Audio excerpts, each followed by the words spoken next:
Hello. Hello. We gave it a scare there for a minute.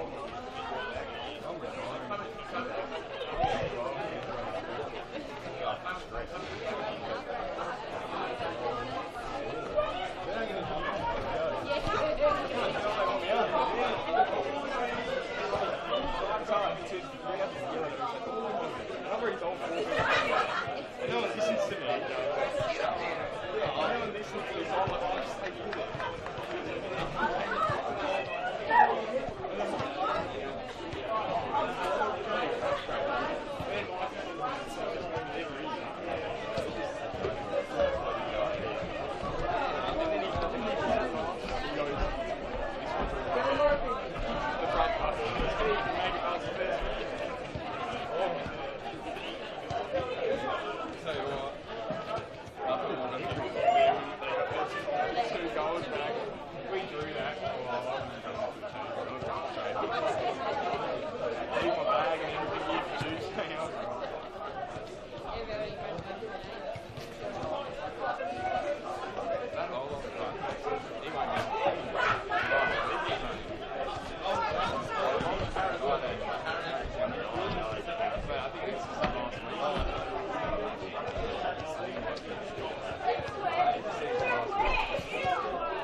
Well, I test. Like it's interesting yeah. Check 1, 2. Check 1, 2. Yeah, look, I don't blame him. Like, the first half, they should have scored at least 2 goals.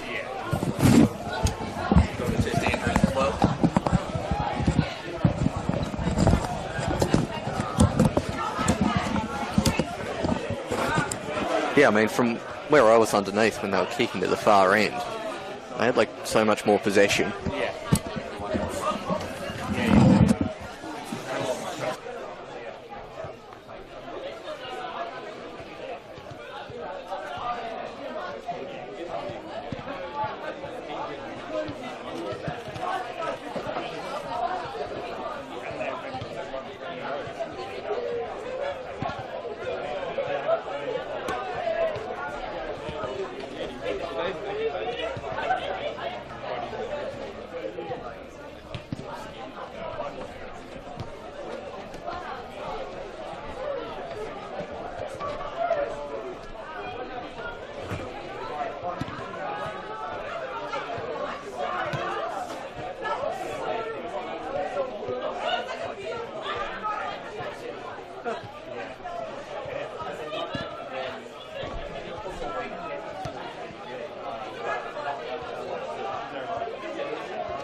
No,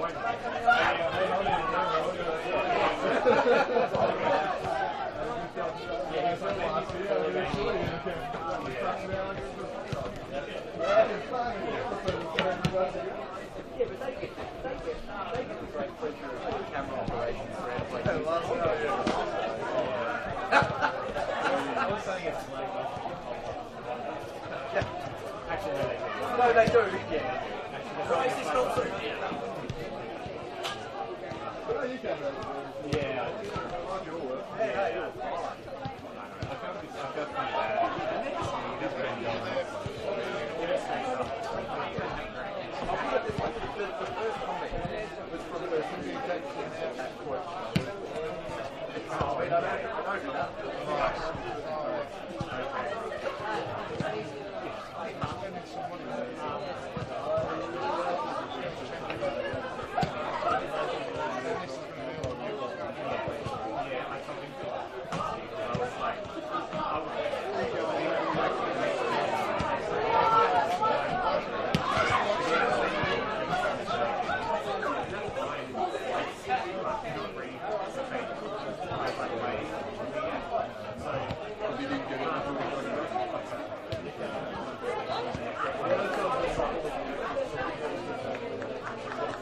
It's just hard to say it like that without doing it. And that's what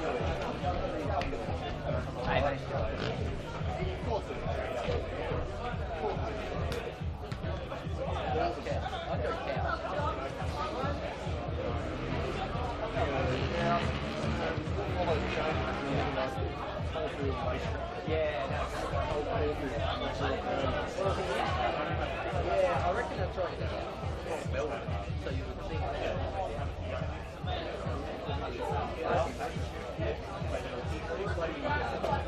Yeah. Delta set over his highlights on YouTube, so I couldn't even get it from highlights. I mean, he is one of the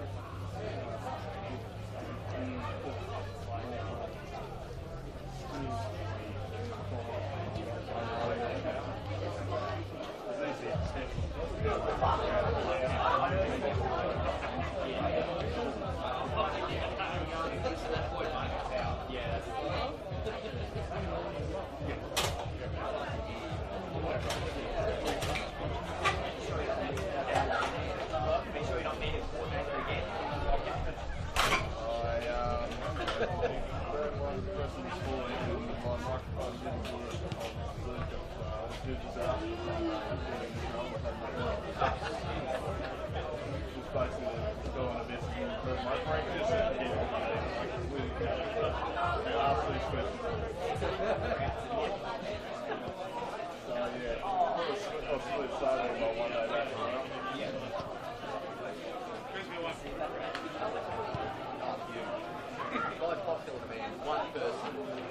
partner desperate to have a night at home.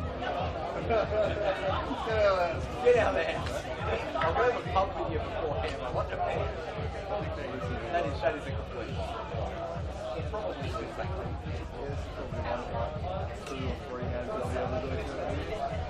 Yeah, I know. I was having a break as well.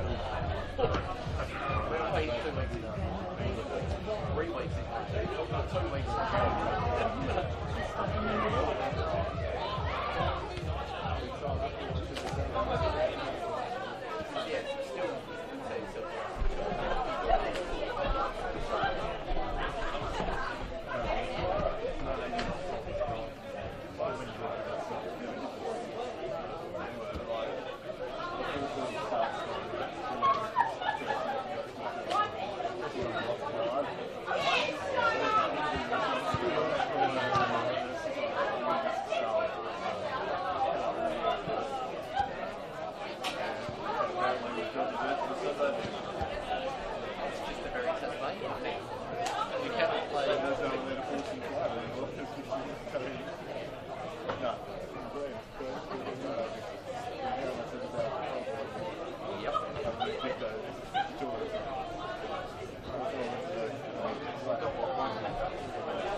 Well, good evening and welcome to KG5 for a bit of Friday night NPL Tasmania action. Andrew Cooling here to call the action this evening, and joining me for this big clash between the Kingborough Lions and Glenorchy Knights to kick off round 5 is my old sparring partner, Paul Hunt. Punt, welcome back to the coverage, mate. Thank you very much, Cooling. Pleasure to be here as always for this fantastic top of the table clash. Just about both sides with a victory tonight could go top. Knights obviously staying top, ahead on goal difference at the moment, and it's this round 5 of NPL action, the best one so far, I reckon. 4 even contests across the board, and that's why I'm so happy to be here tonight with you. Should be a fantastic contest. Have seen both of these teams in the flesh over the past couple of weeks. I think they're very evenly matched, so looking forward to this one. Yeah, well, I haven't seen the Kingborough Lions in the venue yet. They're certainly keeping us waiting here. They've stuck in the rooms. Freddie Hess with some last-minute words. The Glenorchy Knights are out there, though. I'll run you through their starting line-up this evening. In goals, number 1, Angus Burden. At the back, you'll have Matt Burkich. Jack Glover was outstanding last week at Darcy Street. Tyler Harrison and Joel Samet. Riley Dillon, Joshua Redfern, Stephen Cordwell, Thomas Walpole, Josh Corderuccio, and Connor Schmidt rounding out the starting 11. On the bench, Parrish, Naden, Theodoru, Mamich and Jones. We'll run you through the Lions 11. As they finally emerge onto the pitch. In goal, Azizi, also Matty Hess, Greg Downs, Alex Brown, Kobe Kemp, Noel Mees, Eli Lutmer, Otto Schwartz, Keenan Dowse, Alfred Hess and Jay Dolliver rounding out the starting 11. They've been pretty consistent with their lineups across the season. I think only Jacob Huxley seems the obvious person not in there tonight. They've swapped their keepers a couple of times. Kawano was playing the under-21s tonight.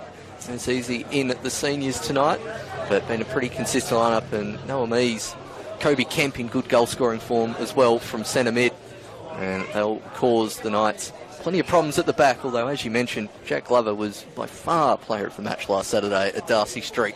It was really good watching him in action. So a rarity in the NPL Test. Could be a tight contest here tonight in terms of goals, not quite the over 4.5 goals we seem to average in most games here. Yeah, it looks really tight at the top this year, obviously, on the table at the moment. Just the 1 point separating the top four sides. And Launceston City in fifth, to their credit, dumping South Hobart out of the cup, holding Devonport to a draw. Narrow loss last week to the Lions in a game they could have got something out of. So certainly I think when any of these sides meet this year, both sides will fancy themselves a chance at victory, and really looking forward to watching Glover up against Kemp and Mees. So often the chief goal scorers in this Lions lineup, and they've responded pretty well after a bit of a disappointing opening day showing. I lost South Hobart, 3 wins on the bounce since then. Glenorchy Knights opening their season up with 3 straight victories before their draw last week against South Hobart. A bit of a strange one in terms of probably will feel like they probably could have won the game on weight of chances, but at the same time you're 1-0 down with a few minutes to go. You're probably just happy to take something away from it and deny a title rival 3 points. I mean, particularly in that first half, I think Coach James Sherman will feel quite aggrieved they weren't on the scoreboard, and then as soon as that second half came out, South Hobart started to get on top, and whilst it was a penalty that they scored with last week, South, on balance of play, they were probably edging it, and then the Knights, through Riley Dillon, through I hope was pretty much just a long ball, which was the complete opposite of what they'd been playing for most of the game, being the equaliser. And then, Kingborough saw them down at Riverside the other week, and they were just clinical. Alex Brown's been an absolute belter in that first half, and so we'll see if they can be just as clinical tonight. Well, he's one that's really stepped up in the absence of Declan Taylor. There was a spot in that starting 11 to kind of get that wing spot, and Brown has certainly made the most of it. We're underway here under the lights of KG5. Lutmer, a former Knight, launching this one along into the night sky, headed forwards by Hess. Flicked onwards, and they'll try and make some inroads through Douse down the right. A bit of a speculative cross shot that turns into neither, floating harmlessly over the head of Burden, but to Douse, he's probably been relieved a little bit of defensive responsibilities with the way they set up at the back, and given a bit more licence to bomb on, which really suits him, Paul. Yeah, he was playing very, very high line down at the Den the other week. Luckily he didn't have to do too much defensive tracking back. Riverside Gretsch had him kind of as the spare man floating on the far side for most of the game, and didn't really have to track anyone going forward as that pass goes out for a throw-in. I can't imagine tonight he'll have the same luxury, Kenan Douse, as he had the other week. As Kingborough will look to recycle it out the back, as that's good pressure from the returning Thomas Walpole, who wasn't in the team last week. Oh, left that one, did Tyler Harrison. Must have got a call. And Glover ends up bailing out his centre-back partner. You could just see Glover there in communication with Burden. Saw heaps of times last week, just trying to get used to a keeper who won't necessarily come off his line too much and command that area, as calls for a foul. I'm sure he just fell over there on that occasion. Did Brown. And it was Walpole. Little nudge in the back, and the referee Stratos Pomeridis will give that one. So the Knights look to get something going here. Usually very patient with their build-ups from the back.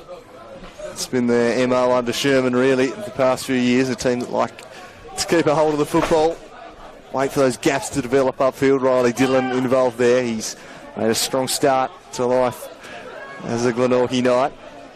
Really found some goal-scoring form. And this one knocked across to the experienced Connor Schmidt.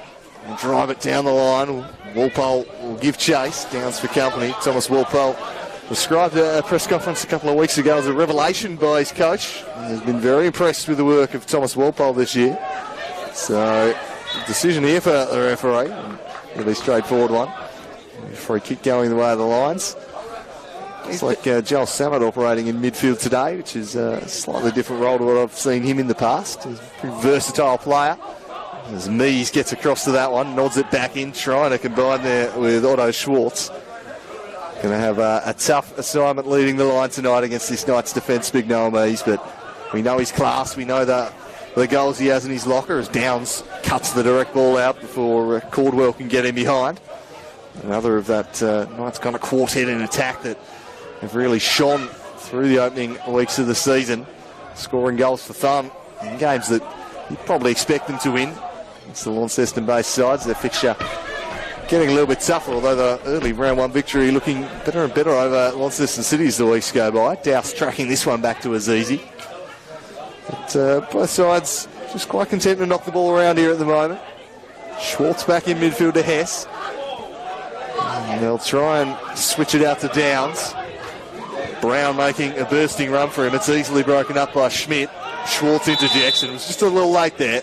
That'll be a free kicked away the Knights. Wasn't too far late there, Schwartz, but just enough to clip Connor Schmidt. And yeah, Walpole, he's been in and around the NPL for years. I believe South Hobart before this, and just hasn't been able to cement that senior spot. But so far this year, coming back into the lineup straight away after injury, is looking for a pass. Ends up going all the way back to the keeper. It's easy. Now Greg Downs on the ball. Alex Brown going the wrong direction for where you'd want to see the young winger. Walpole back towards Salmon, who I'm not quite getting used to playing in that central midfield role. Doesn't help he's got a different number on the 14 to 6, team sheet as well there, but it is Joel Salmon in midfield. Used to see him as a fullback for South Hobart Olympia over the years. Hess sliding in there.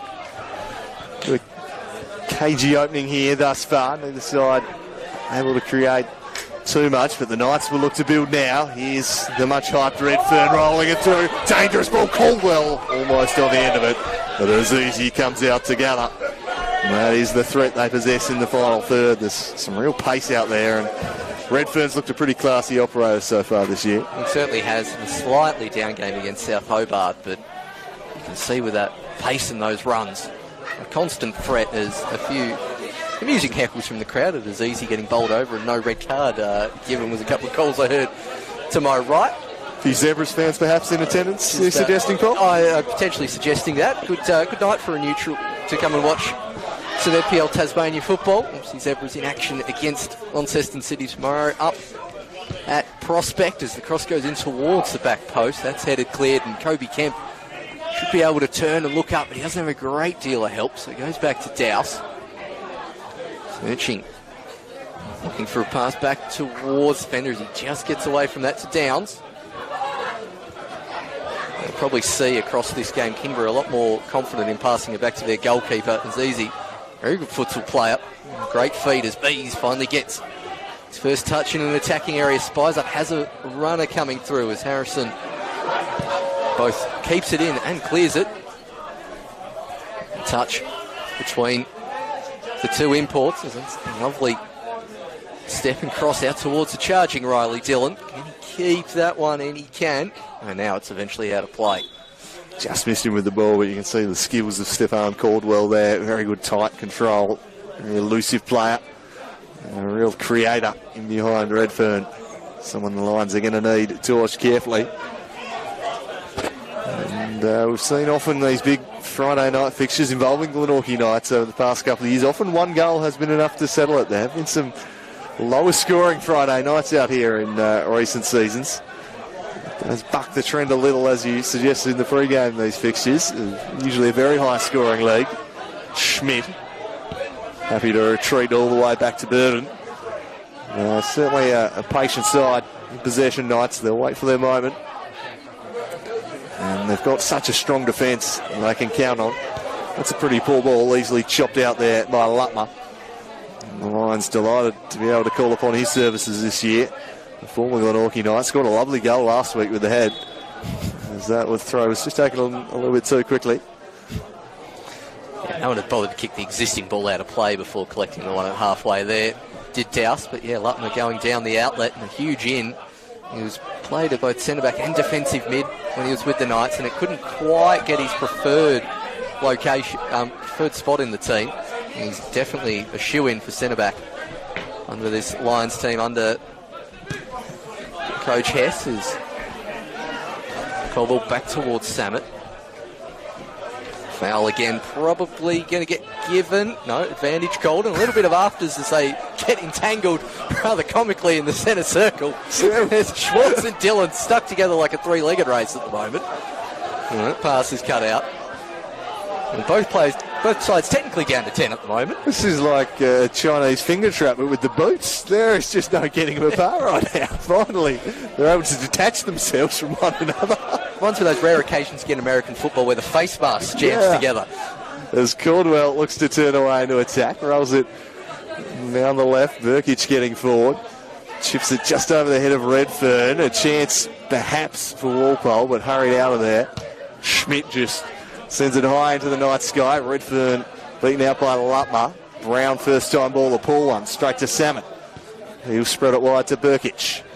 Burkic back to Samet, made him stretch for it though, and they've coughed it up. Perhaps an opportunity for the Lions to counter back the other way. Schwartz scything through the midfield, and he rolls it. Just caught between the feet though of Brown.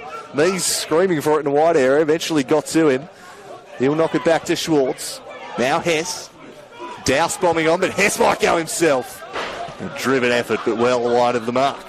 It's probably a good thing that ball didn't quite go through to Mees. I think he just strayed offside when that pass was finally played. Tyler Harrison taking that crucial little 2 steps up that all centre-backs should do in that kind of situation. It's now Glover looking for an option on his preferred right foot, but lays it out to his fellow centre-back. Is now Harrison charging forward. Lays it right through the lines, and now Redfern can turn. Looking for the return ball, nearly ends up with Caldwell.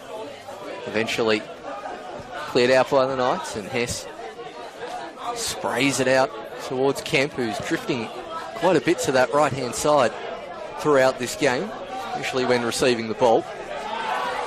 Plenty of space on the grandstand side for Brown. That one well cut out. Walpole, lovely ball down the line towards Caldwell. Only has Redfern up ahead. Goes towards the byline. Doesn't manage to keep that one in, and it's out for a goal kick. So the Knights probably looking the more threatening of the two sides thus far, but no clear-cut chances here in the opening exchanges. Certainly plenty of threat in the final third for both these teams. And the Knights testing this Lions defence. No Hugh Sloot out there tonight. And pretty consistent back line apart from that as the free kick line. Mr. Plomaridis, our man in the middle this evening. Explaining that one. Drop ball, the Lions take the restart through Hess. Redfern, I think, will just let them have it or kick it into the corner. So he was directing traffic, but then it almost looked like he was trying to have the old contested drop ball as well, which I think just should be brought back anyway, but fortunately not allowed by IFAB anymore. The old sneak attack is Brown. Dispossessed. Walpole trying to get him behind. Well done, Downs. Breaking that up, but Walpole comes again. Downs again getting a foot in. Walpole for a third time. This time it's a Redfern. Straight at the goalkeeper. Really connect with that one as he would have liked. But an opening there for the Knights. First real shot in anger. I think after that first touch, he turned around and realised, I actually have plenty of space to shoot here, and almost kind of hesitated, and that meant it didn't quite come off the correct part of the boot. And went straight to Azizi, as that's a crunching tackle in the centre of the park from Walpole.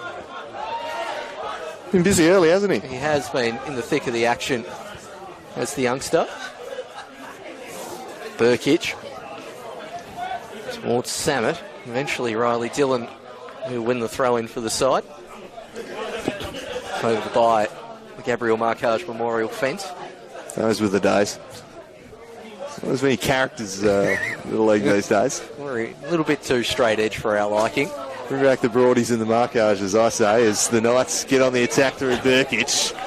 Charge down, it'll be a corner ball. Just can't see any of the current generation of coaches rocking up with a ladder to circumvent ground bands. No, not at all. I mean, I could potentially see Pitchy doing it. That's about the only person I could see doing it. Is we have the first corner of the game going the way of the Knights on the far side. In a corner that, at least from this angle, seems like it doesn't have the correct amount of light on it. Maybe that's just from where we are in the grandstand. It does seem dimmer down there, yeah. A lot dimmer than I recall, as the corner goes centrally underneath Azizi, and he manages to collect that one in just enough space before taking it over his own goal line. Early release towards Brown. Has absolutely no options ahead and goes back. Downs, now Hess. Kemp forward towards Hess again, and well intercepted by Caldwell.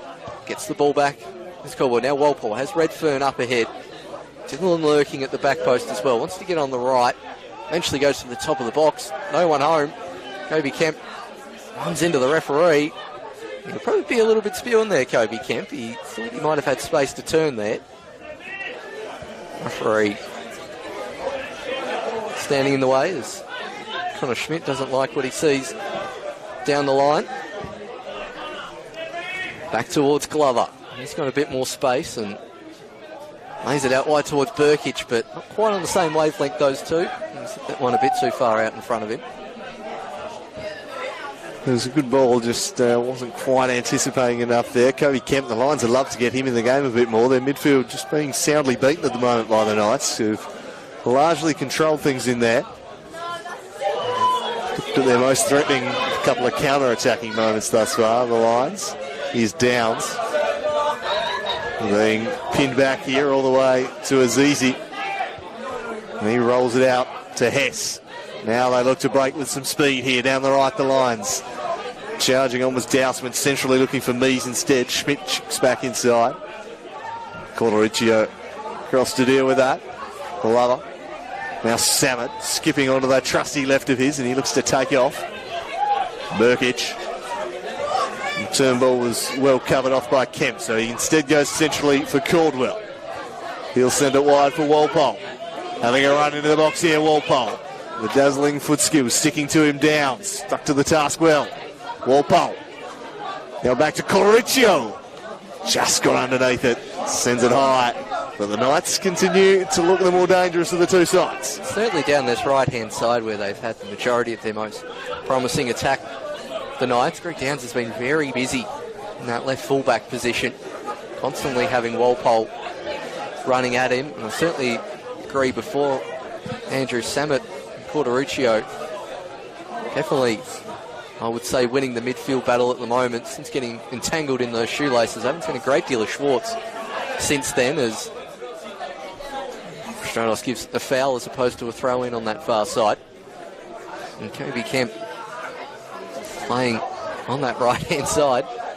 Just not quite getting into the game as much. And a couple of searching balls looking for Brown, but haven't really come off the night for the Lions. They just kind of get in this little position here. Struggle to get out of it so far. As now goes out on the far side towards Lutmer. And again, just that pass between midfield and attack, the Lions, I don't think they've hit one in about the last 10 minutes. As now Kemp gets it back. He's got two up ahead, Mees. And this time Burden confidently comes off his line to take. And he has really had nothing to do so far tonight as Angus Burton, the youngster, keeping a little more experienced Josh Jones out of the starting 11 as the season's gone on. Forward for Noah Mees, but seen away from him by Tyler Harrison. Knights defence well on top at the moment. Glover pressured by Kemp, but just turns away, but turned into trouble to an on-rushing Hess, who charged it down. His touch takes it out of play. Just took Glover by surprise a little there. Hess, he's a speedy customer. He's got some wheels.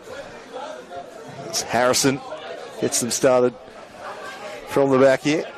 Strokes it out to Glover. Burkic back to Glover. Both teams quite content to knock it around the back and try and draw the opposition onto them to just open up the space. Those artificial transitions if possible, as Tyler Harrison chips it inside for Riley Dillon. Dillon now for Walpole. He trod on the football, allowed Hess in. Back to Azizi. Downs. Well, a miscontrol there. I'm just surprised there hasn't been as much pressure on the keepers so far when they've got the ball tonight. I mean, I did rave earlier about Azizi's passing ability, but still not the most experienced keeper. Both keepers here, I believe, still under 20, or if not much more than that. And I think having the likes of Mees and Redfern bearing down on them, I think it'd be a rather simple strategy, but I think could be an effective one. Yeah, perhaps we got a hint of that from the one corner we did have from the Knights. Tried to put it on Azizi's head, the big in-swinger, and test him out early. Probably lacked the big body in his path, though. And then kind of Tyler Harrison in there for the flick on, but yeah, it could be an area with certainly some size at the back. But sides could look to exploit from set pieces.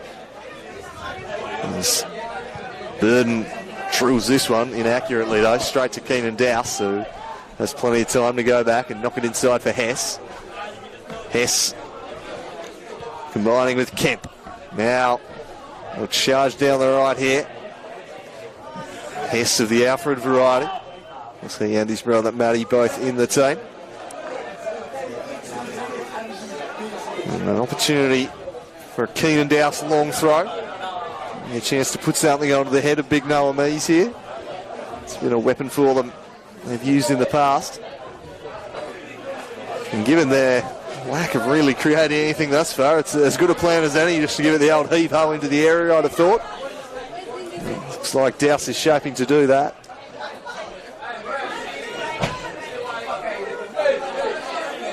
Eventually he does. Sends it in towards Kemp. It was over his head though.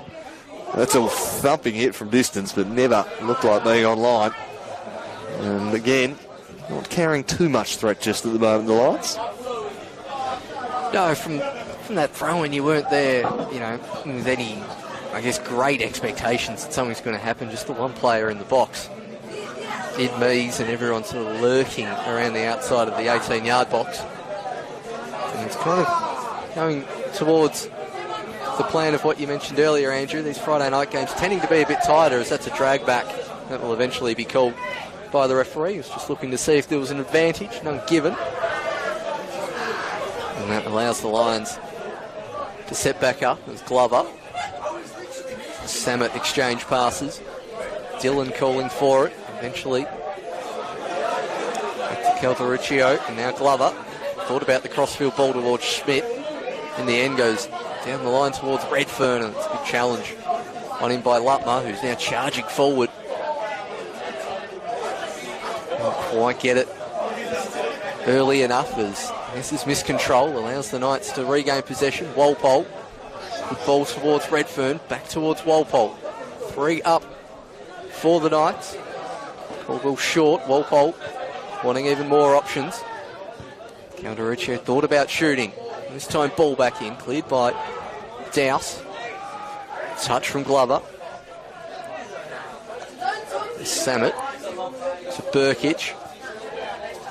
In the end, turned back over, but Knights at least doing well to keep possession in that gap between midfield and their front third for a bit longer than the Lions are so far this half, but really clutching at straws when that's the kind of attacking metric we're using up here, as opposed to goals or shots. And they're trying to turn out of trouble. The Knights, Burkic keeps that one in. Glover doing well to switch the field of play. Can Harrison have a bit more success on this right-hand side? Searching ball towards Walpole. Takes it on the chest. Downs immediately on him. It's good work. And then Schwartz. It's a little lucky there, but retains possession. Hess is combining well in the middle. In the end, bounce towards Mees. Brown keeps it in. I don't think I've had to call Alex Brown's name for about 10 minutes here. Lions not really attacking down this left-hand side at all. Yeah, he's kind of been getting back, having to cover Walpole. Both teams doing a pretty good job keeping their shape early in this one. Just following through a little there, it was Caldwell. And just coming off worse for wear, Greg Downs. Joe Sherman just yelling out some instructions to Riley Dillon. I think wanting him to just get up there a little bit more, give them an option in the penalty area. We know he's a goal scorer, Riley Dillon. So I think it's a good move from Shao, sensing that they're starting to get probably on top of the Lions a little bit, particularly holding possession in this area, and you just need one of those midfield players to get 5 metres further up. Keep that pressure on, as now Brown looks to attack. Will cut out there.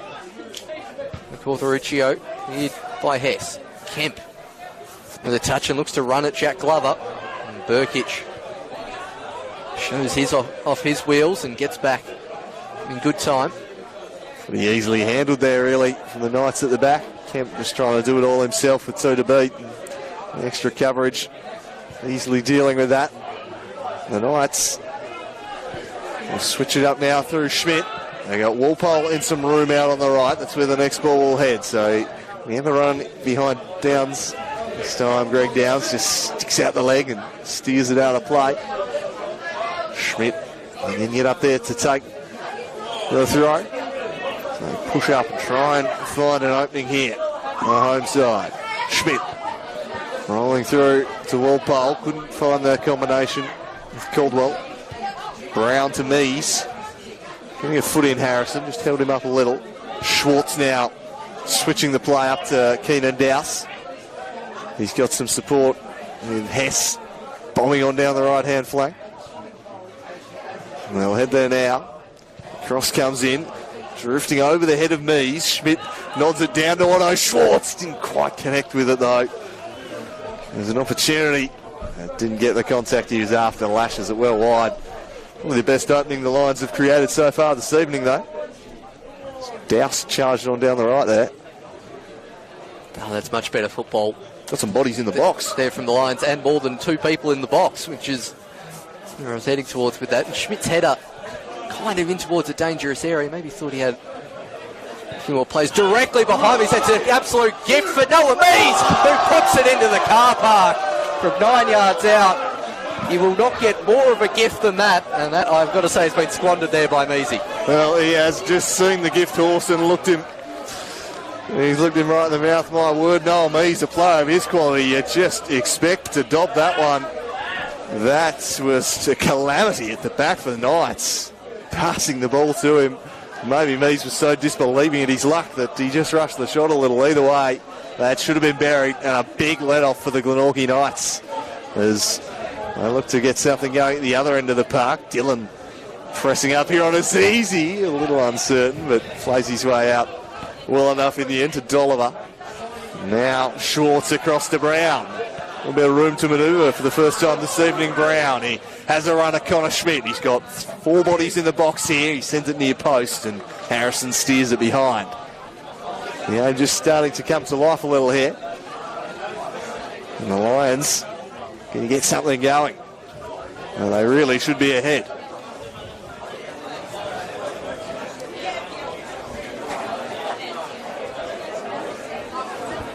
I mean, it's by no means the worst miss I've ever seen at KG5, but you do expect a bit better there from Meesy. He scored so many goals in the league, such a star. As this one swung in, teasing, ball cleared off the line, slapped away a little unconvincingly by Burden, but he kept it out. And maybe both teams targeting the youthful keepers, just sticking it on their heads. Or just both teams wanting to open the scoring via the method of Olympico, with both corners falling right underneath the keeper. And that looked even closer than the one Azizi had to deal with earlier. As a little bit of confusion at the back. We'll see the Knights in. Caldwell with the shot, charged down. The only Lions defender back. I think Redfern will be slightly disappointed he didn't get the ball there. And Brown is onside. Harrison appealing, but Glover was playing him on. Brown in towards the Bucks.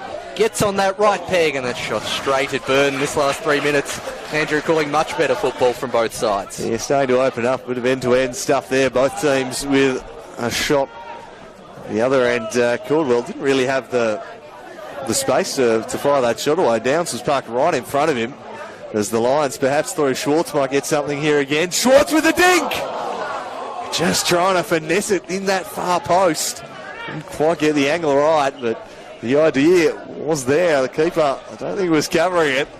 Couldn't quite execute, but the Lions suddenly creating a couple of dangerous scoring looks here. And the sense of goal might not be too far away. So the Niceville again looked at pass out from the back, Corteruccio to Schmidt. Schmidt goes direct this time, looking for Redfern. Doesn't quite have the weight on the ball to find him. Downs broke it up superbly. Can't quite keep the ball in play, however. Just from that last passing out opportunity for the Knights, Lions had 1, possibly 2 more bodies up there to apply the press as Redfern looks to pass towards Caldwell. 4 in the box now for the Knights. Incoming runner in Samet. Back towards Schmidt.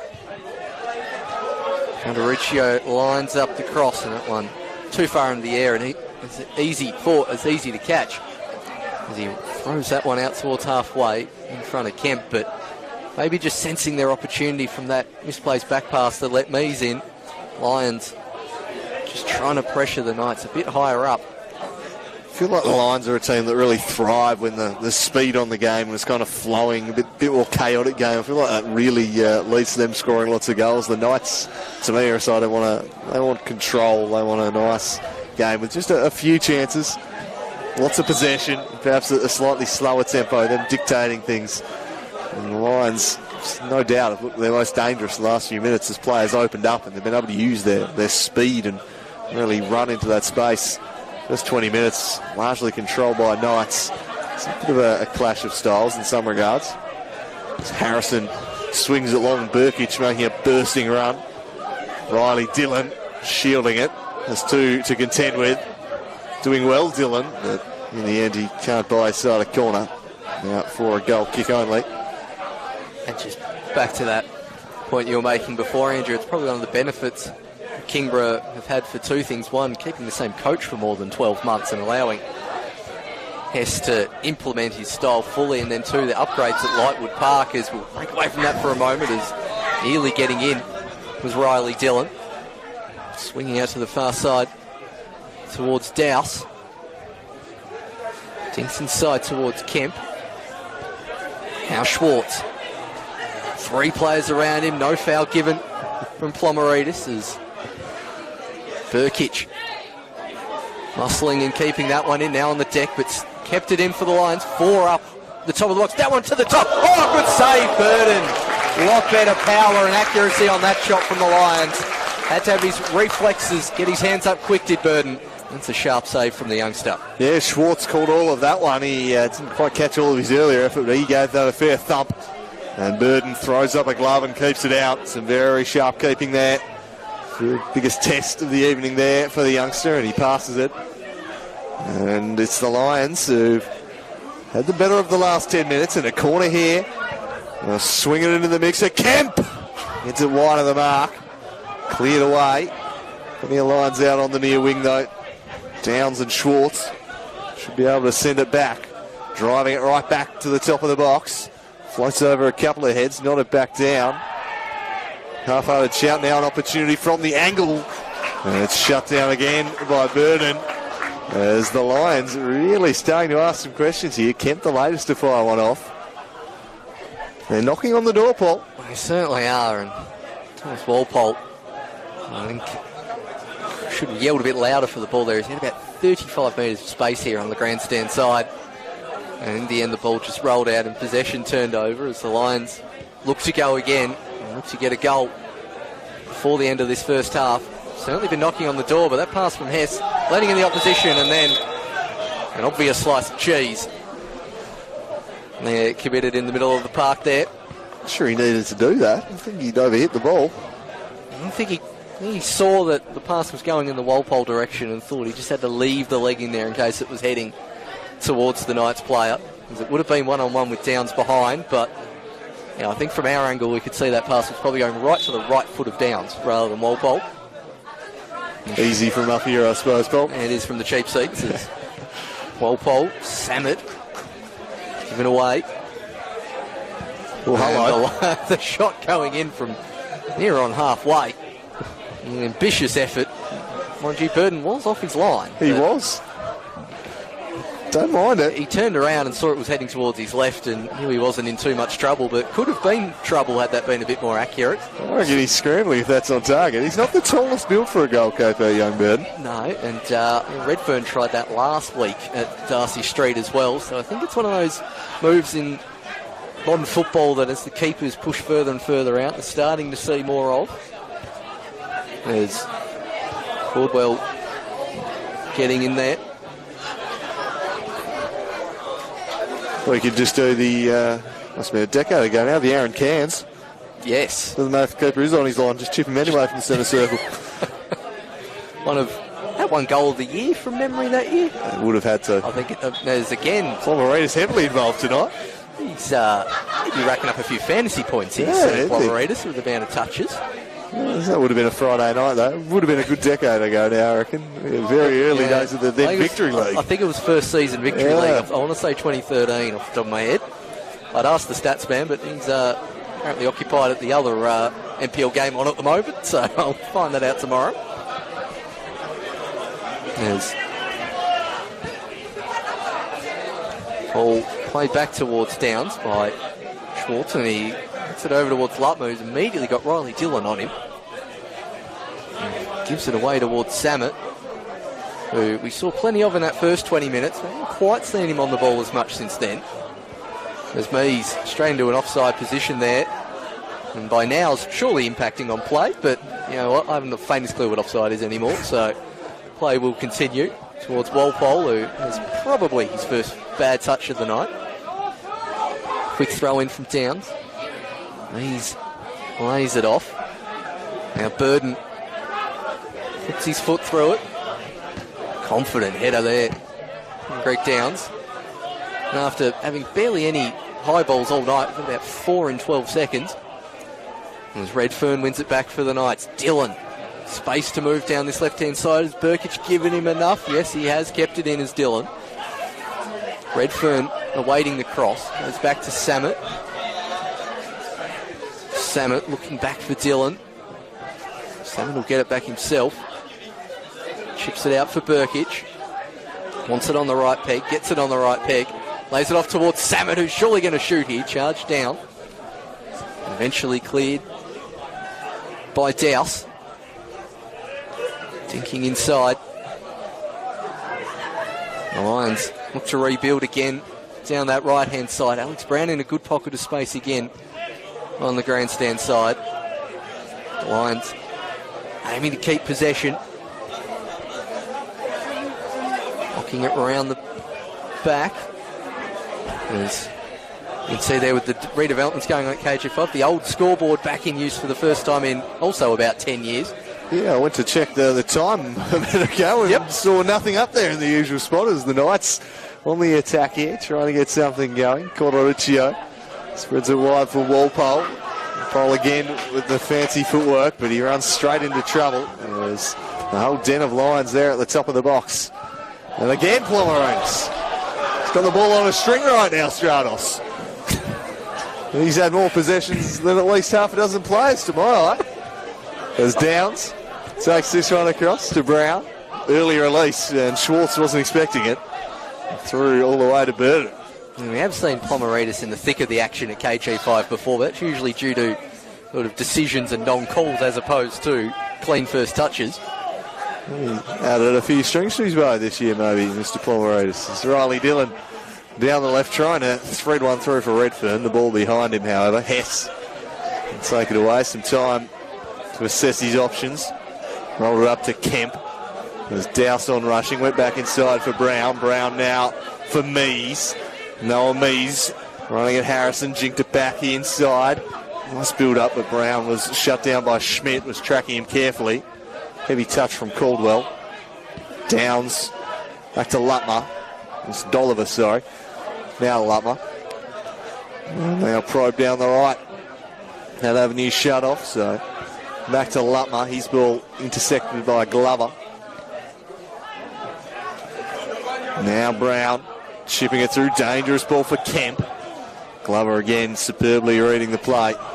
He's classy operator down back. Quick release trying to spring Redfern. Well cut out. Samet for Schmidt. He's got Walpole in acres of space on the right. That's where he heads and has some support in the form of Caldwell. He drifts inside. Samet. He's shot straight into Hess. Cordoruccio for Burkic. Burkic looking for someone to come short and give him an option. Nobody does, so he just sends in a cross, headed away by Lutmer. Charging up to a Connor Schmidt. Schmidt on the right.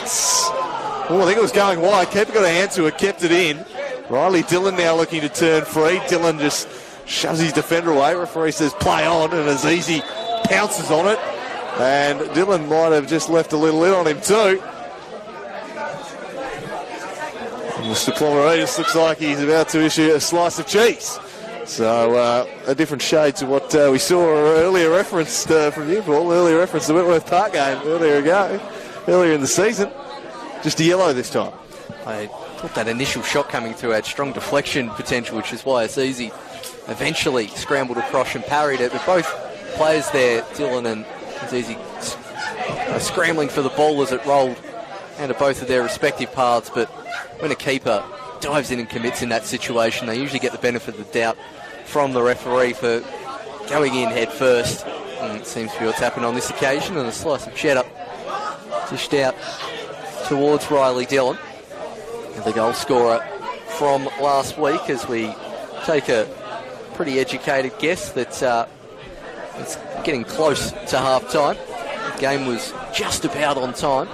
This will add a few more minutes with potential stoppage time. Could Azizi be okay? Yeah, substitute keeper tonight. Kawano, the player originally from Japan. I think he started one NPL game so far this year. And was Azizi continuing to get checked out. Bit over 5 minutes remaining in the half here. So opportunities for a late go-ahead goal. At the moment, locked at 0-0, but the chances have started to flow a little more as the half has worn on. They've gone the way of the Lions, and Schwartz making a really good bursting run here. It was headed away from him. In midfield, Glenorchy just cedes possession a little easily. Schwartz starting to have an influence on this contest. Kemp rolls it through. Brown onto the left he turns. It's Brown. He's brought down. Has to be a penalty. And penalty is put straight to the spot. And it looked a pretty straightforward decision from our angle, Paul. Yeah, certainly from up here. I thought Alex Brown had just lost his opportunity there. Thought the better option would be first time on the right, jink back on the left, but had the right foot skills just to get down the path of the Knights player. Left the leg in. Alex Brown goes over. From here, at first glance live, that looked a penalty to me. Yeah, just a mistime tackle, the fast feeder Brown. It's been largely on the peripheries of this one, but he's come to life in the last few minutes. Gets in centrally, causes some chaos in the defence, draws the error. And Kobe Kemp now with the opportunity to hand Kingborough the lead in the shadows of half-time. Kemp steps up to the spot and sends the keeper the wrong way and lets the Lions, well, the Knights faithful know all about it. He gets right up in the grill of the members there, who didn't take it particularly well, but it's Kingborough 1, Glenorchy nothing. And on the balance of the last 10 or 15 minutes, fair enough, they deserve the lead. Yeah, I think there's definitely been a goal coming in this game. I think both sides have had enough attacking chances to get that goal, and you think Kingborough should have already been a goal to the good. Now they are a goal to the good, and we're complaining about a lack of characters anymore in the game these days. Kobe Kemp dishing some absolute fantastic celebrations in front of the wet area here at KG5. We'll see how that goes down over half-time and see if that maybe gives Knights a little bit of a spark going into this second half, as I do love seeing that manual scoreboard being changed as well. It's a sight you don't see too often, particularly now South Hobart have got the electronic scoreboard. There's not too many of them lying around the NPL these days. Burkic wants to get that towards Schmidt, but intercepted by Brown. Looking for the return ball, and instead it's being collected by Glover, and Dillon now turning. Wants Burkic in space on the left-hand side. Redfern awaiting at the penalty spot. Samet played that one straight into the player in front of him. He'll have another go here, Samet. Portruccio back to Schmidt. This time the cross comes in, but pretty aimless one in the end. This is better now from Caldwell. Eludes the challenge of Wonders. Caldwell goes towards the near post, and it's easy at the second time of asking. Just looking for that gap in the near post there, Caldwell, I think. I thought he was going to go down there and give Plomoritis quite the decision to make. Kept his feet, shot from the angle, covered off by Azizi. Kemp for Schwartz. Schwartz, that's a wonderful ball for Brown. It's Brown charging in towards the penalty area. He lets fly with the early shot and put it wide of the mark. The presence there of Tyler Harrison putting him off. Didn't want to take on Harrison. Went for the early release instead. I think the keeper was quite thankful for that. I think Harrison, when he decided not to immediately commit to that challenge, I think it just made Alex Brown slightly hesitate. and hit that one a little earlier than he wanted to. And the eventuating ball rolls out harmlessly for a throw, and the Lions will look. It was a great ball from Schwartz too. He's really starting to come alive this last 10 minutes or so. I think that first half an hour wasn't in the game as much as you would like, but now these last 10 minutes, I think all the Lions players to a certain extent have stepped up a gear as it's easy back towards Dolliver. And centre back there is Samet up against the aforementioned Schwartz. Good work there from Samet. Sort of as the likes of Brown and Schwartz have gotten the game. On the other side, Walpole and Caldwell have sort of faced a little bit out of the game as the half has gone on. As Burkic plays the first time ball down the line towards Dillon, but not really to anyone in particular. As we, I would assume, head pretty close to the end of this first half. Lions take the goal kick quickly. It's easy. Towards Dolliver. Now Downs. Schwartz with the little flick. Sees the pace of Alex Brown come into the game as Connor Schmidt tracks back and manages to do very well there against the step-overs of Alex Brown. That one stayed in. Wanting to take the throw in quickly as Caldwell, while Dolliver was out of position. In the end, looks back. Gets the return ball. Caldwell gets his head up. Lays it forward towards Redfern. Now Samet wants one more option on the far side, but hits it behind Burkic, who does well to keep it in, and then gets crushed. And claims that he's got the ball there. I've got to say, there was some ball eventually after the entire left leg of Burkic went flying. Yeah, ball, but a fair bit of the man, so we'll argue the point, but he's issued with a dose of dairy. Well, the yellow card being issued there was certainly a firm challenge as he went hard for the ball there, Kobe Kemp. Burkic going back for it, having just left it behind. Was done no favours by the pass from Samet. Looking like to get Caldwell on the ball a little bit more too than he has been this half. We saw what he can do when he's able to run at the defence. Hasn't seen enough of it from Ryan so far tonight for the Knights. But a set-piece opportunity here as they look to pick back the lead the Lions have taken. Can't beat the first defender, headed away by Kemp, back in by Cottericcio. Rising high was Alfred Hess. Direct ball for Mees. Brings it under his spell. Back inside to Matt Hess. Clever ball for Schwartz. He was surrounded. Back to Hess. So to drive it out to Kemp. Kemp, dangerous looking ball this. The downside crosses for Brown. Brilliant tackle that. That is a superb piece of defending from Connor Schmidt. Got all ball he had to, and he did decisively and denies Brown an excellent scoring chance. Full-blooded challenge, but saves the day and timed it perfectly. Probably a bit too much for Football Tas admin to introduce a tackle of the week competition to go with goal of the week and save of the week, but that is my vote for week 5 tackle of the week, and we're only in the first half of Friday night football. Connor Schmidt had to time that perfectly, had to get the ball first and the majority of the ball before the player did all of that and prevented Alex Brown having a one-on-one with the keeper 6 yards out. Conceded the corner, which Dowse will take. 2, 4, 5 in the box for the Lions as Dowse swings this one in towards the keeper, cleared away by Glover. Has a second dip, that one not gone as far as Alex Brown will have another chance as foul been blown away, which is why Cottericcio was on the deck. He did stop that one on the ground rather well. He was only on the deck due to a foul according to the referee. I think the Knights would take the half-time break at this stage, Paul. This game's just started to drift away from them, really. The Lions firmly in control of proceedings.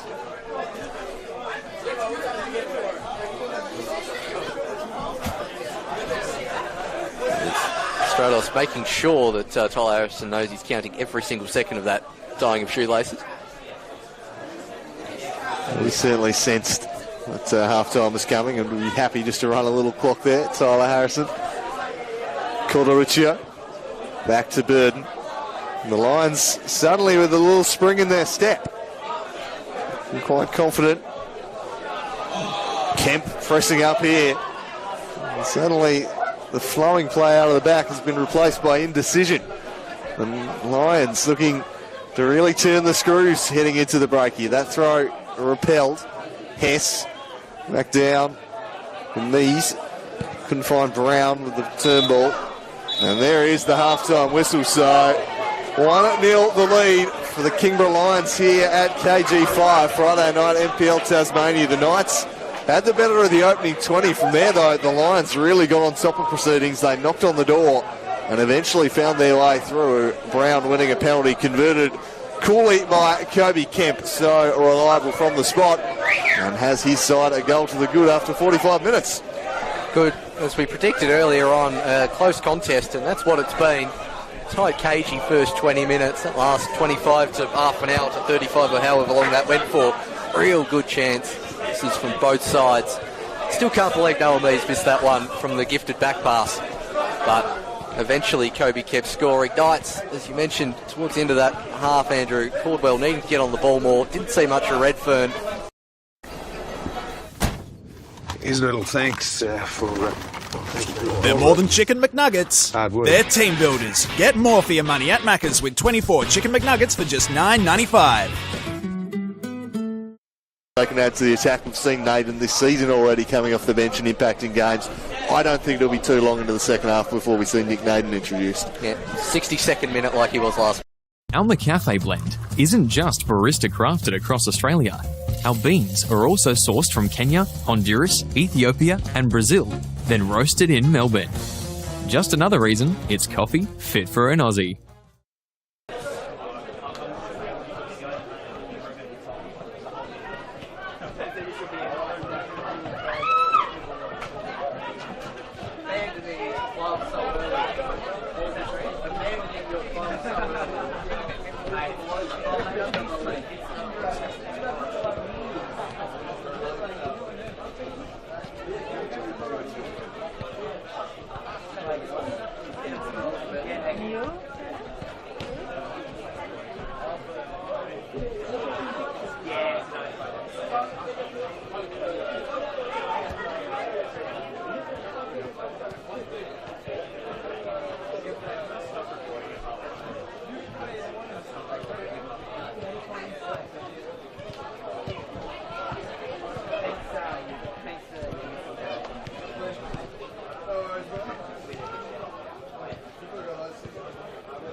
I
So we're back for the second half here at KG5. The Kingborough Lions leading by 1-0. Kobe Kemp converting from the penalty spot 5 minutes before the half-time break. We'll see if the home side can hit back here in the second stanza.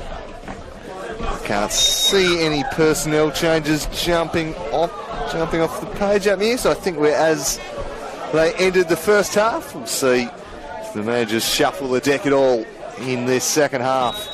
The Knights have got to go and chase the game, as they did last week against South Hobart. The final 15 minutes there, they went down. Riley Dillon struck late to salvage a point. As it stands, Kingborough would be top of the table. As this one's flipped over the top to Dillon. As Burkic bombing on. Burkic crossing the air. That looked like a hand of Hess. And the Knights players appealing for it. Nothing doing, says Plomaridis. It was certainly away from the body. Knights still on the attack. The shot from the angle is parried over the top by Azizi. But I wouldn't mind another look at that Hess arm there. We don't have the replay here, so those at home have the better option-bound rewind than we do. But, gee, that looked a little sus, I've got to say, Paul Hunt. As he's scrambling it up. Play continues here. Corderuccio squares the dangerous one to Caldwell. Caldwell teases it in and headed into the back of the net. Absolutely buried home. And it is Glover, I think, who's dispatched it. 1-1. The instant response. And it's the centre-back who's done the job. Wonderful start there from the Knights, coming out strong, nearly having a penalty, immediately turning around, getting that lovely ball to the back post. And that's the kind of towering header you want there from those kind of crosses. And they pretty much scored before I could even get the replay up of that potential handball. All for nothing. Sherman nearly on the pitch. He was so unhappy with that not being called. It was just meandering back into the bench there and then almost ended up on the field. His side back to 1-1 within 2 minutes at the start of this half, as the Lions get back underway. Now going again out towards Riley Dillon, has Redfern there. Riley Dillon goes to the shot towards the near post, and I think Sherman's hit the old Football Manager shoot on sight instruction here at half time. Knights coming out strong, and they take it quickly. Corderuccio, Dillon wants it back. Cross goes in short, awkward height. Nearly falls towards Glover at the top of the box. Now Caldwell, aiming for the little dink, goes low and wins another corner for his side. This time the Knights will take it on the far side. Knights coming out with a frantic pace to begin this second half. 2-4 in the box. As the Knights faithful getting noisy. First Vuvuzela of the evening, I've heard. It's the Knights kicking towards their faithful in the wet area. This one can't quite clear the first man. Headed back. Corderuccio. Knights now, good pass to split the lines there in towards Redfern. Cleared away just in front of him. Good ball in towards Caldwell. Getting on that left pick, Caldwell this time, and that one comfortable for Azizi to save.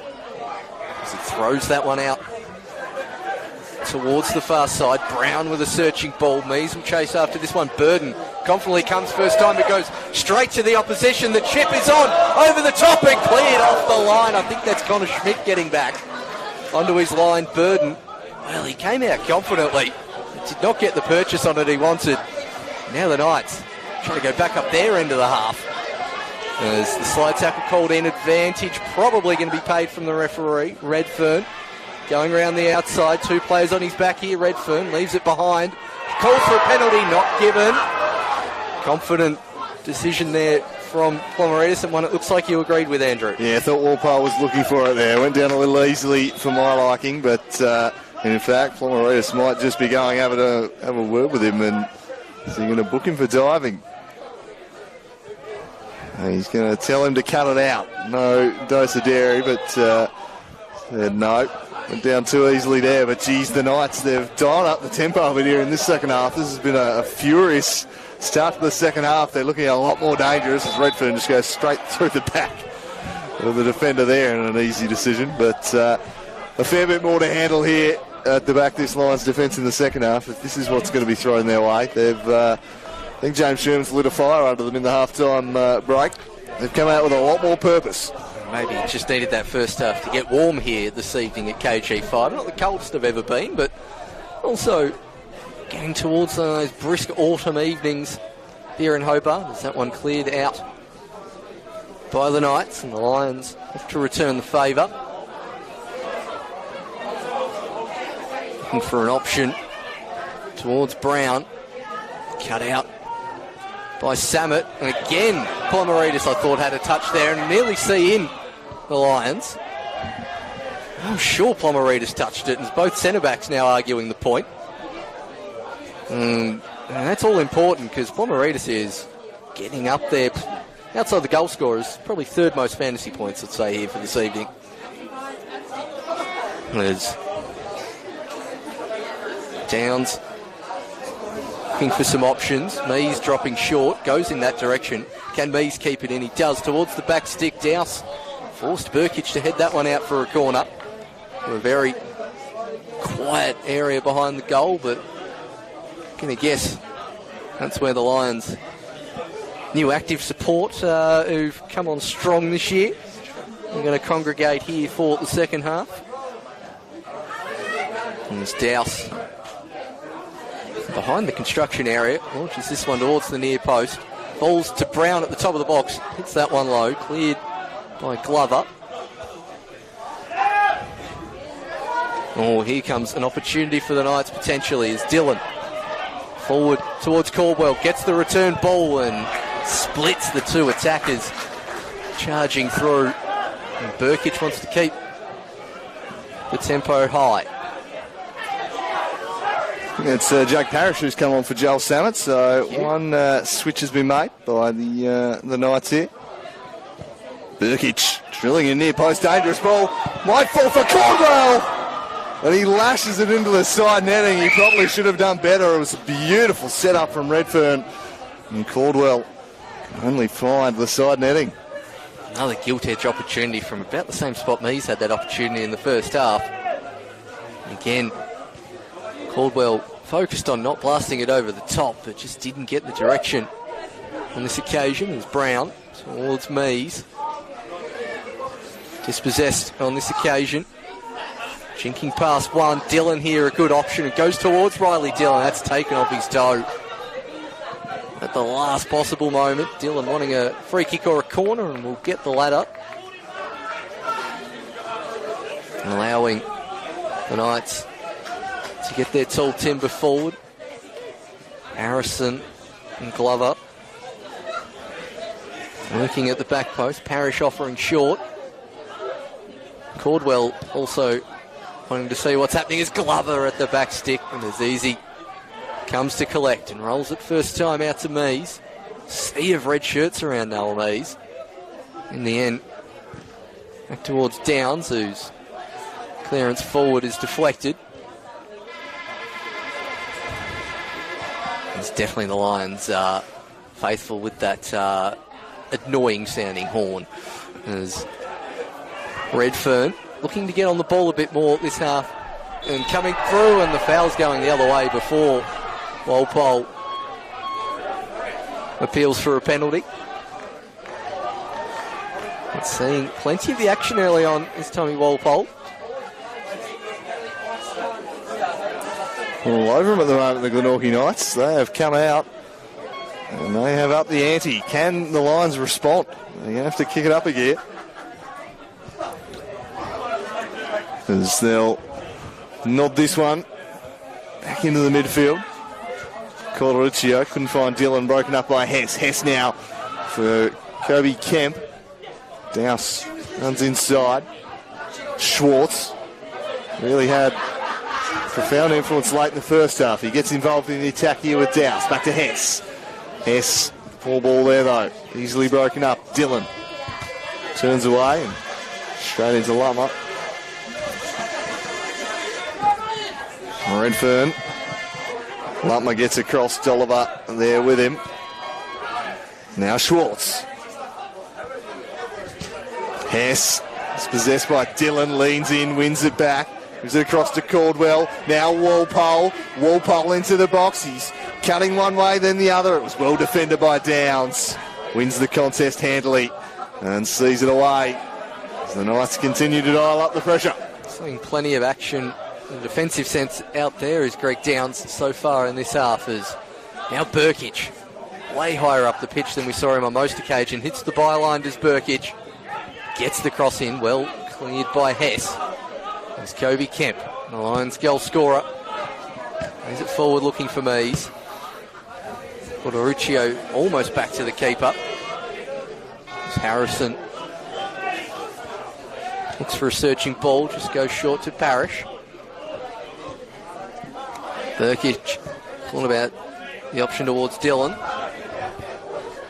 Now Glover, out towards Schmidt on the far side. Caldwell drifting across as well, but he likes to keep possession.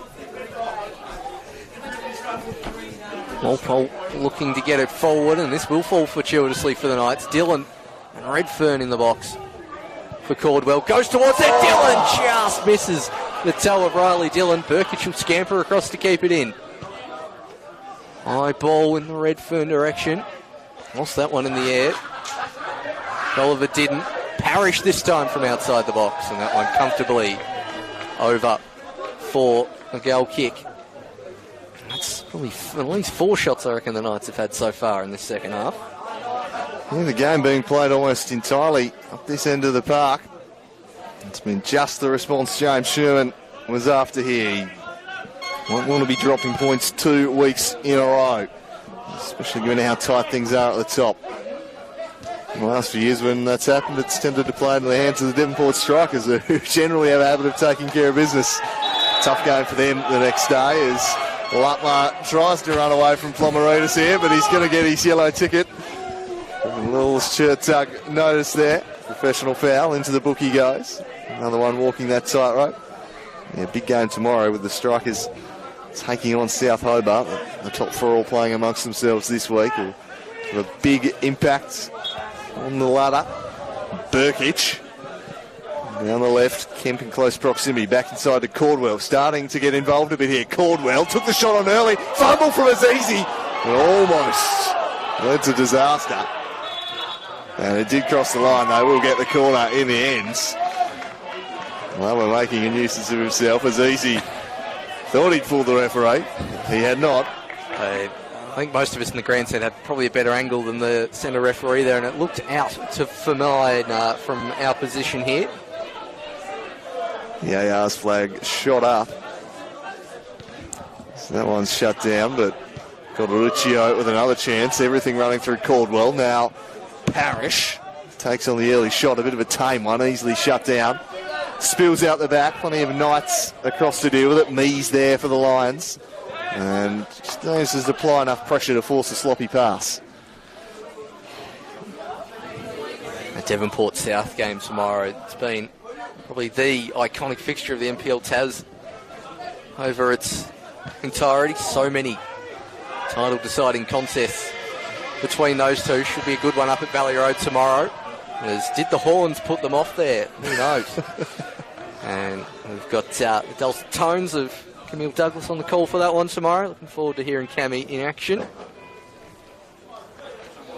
Hope he has a better setup than the year we did Devonport South together, changing microphones by the camera up on the little stand there.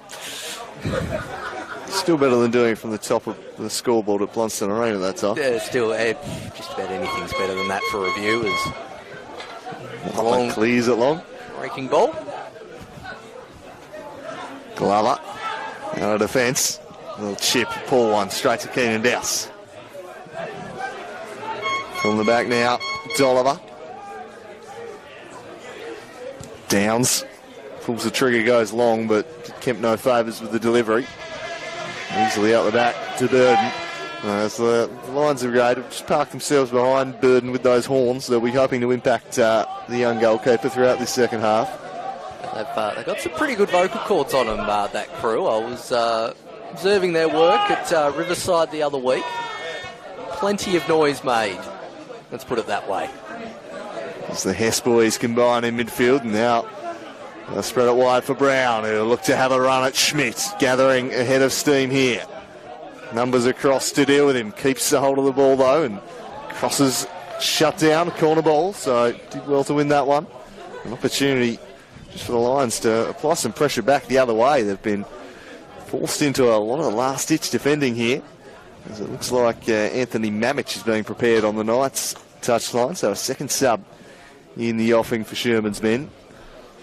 Parrish replacing Samet already. Now Mamich, but the corner here to negotiate first in defence. The Lions looking to get back in this one. Dangerous ball. Kemp flicks on! And it's in the back of the nets! I'm not sure if that was going to touch on it, given the way they've ran straight to Dowse. But it's 2-1 to the Kingborough Lions. Disaster for the Knights, just as they were getting back on top. They're in a deficit again. The Sherman just trying to fix those instructions there. Down on the sideline. I definitely thought there was a touch there off the head, just nestling it nicely into the back of the net in the back corner there as that sub. Yeah, I think Mees' goal, I think he was just giving credit to Dowse. So I think Noel Mees does get the goal there. He was just more overjoyed at the delivery. He just went straight to Keenan. That is perfect, my friend, as Tony Babbage comes on.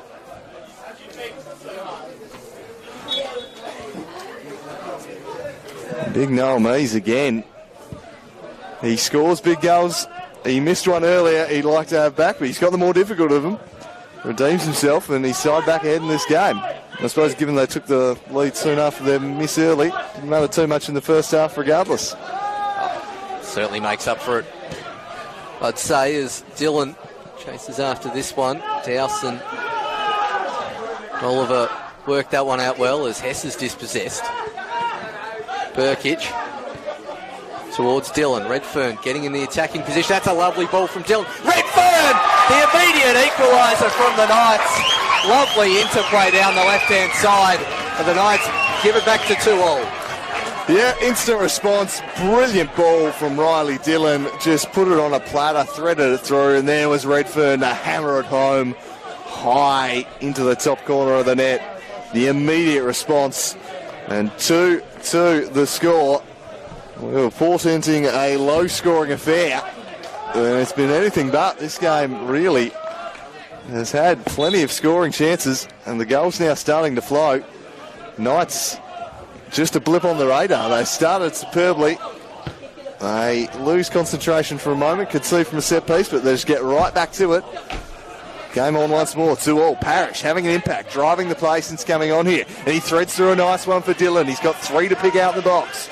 Parrish wants it back, instead swings it in towards the back post. Mamich attacking the ball, and it's scurried behind for a corner. First real one-on-one chance Redfern's had this game, and he has buried it last week at South Hobart. Pretty similar, just had the one, at most 2 one-on-one chances and didn't bury them on that occasion.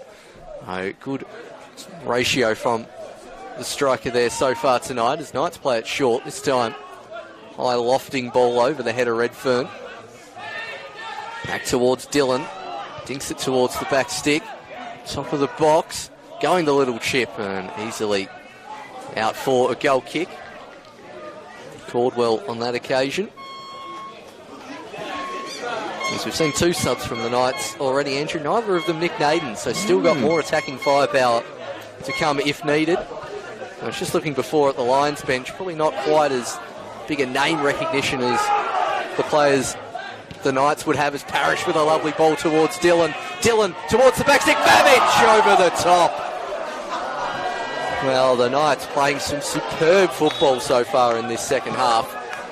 Unfortunately, hitting a few too many in the car park for their fans' liking. Yeah, Jake Parrish is having a real influence from midfield. He's really getting himself involved, but they just look a totally different team to what we saw in the first 45. And Dillon applying the pressure again, the crowd being brought to life. There's a lot more zip, energy, and just asking questions of this Lions defence. They simply weren't in the first half. They were rather ponderous in possession. They were slowly passing the ball around. Suddenly, they just injected a little bit of speed, and the Lions struggling to handle it. Plenty of weapons in there. Caldwell more involved. Riley Dillon in particular is really starting to get on the ball and make things happen. And Kingborough They need a bit of a circuit breaker here. I suppose they had their circuit breaker and it didn't last too long. The repairs were done very quickly for the Knights. It just seems like this KG5 pitch, you know, being the type that it is, a lot quicker to play the ball around as the Knights with another chance. This one shut down. Mamich from the outside of the right. Maybe should have gone the left there.